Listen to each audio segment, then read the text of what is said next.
After getting my gear and learning how to assemble my scuba kit, I was ready to breathe underwater for the first time.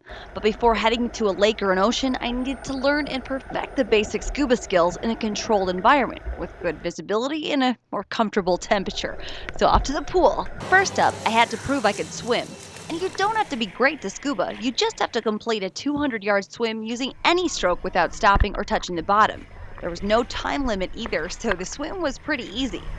Then I had to prove I could float or tread water for 10 minutes without touching the walls. No extra points for style, but my class had some fun with it.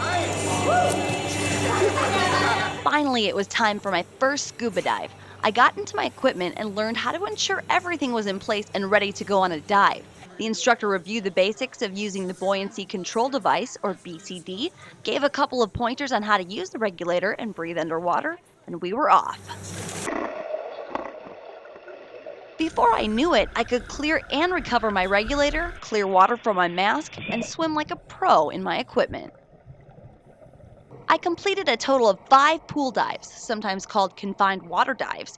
They taught me everything from correctly using my equipment to making sure I was able to address any potential problems I could face underwater. I had to perfect about 20 skills, and it took me 2 trips to the pool to make sure I had everything down. And of course, there was also some time to have a little bit of fun and play around in the amazing state of neutral buoyancy.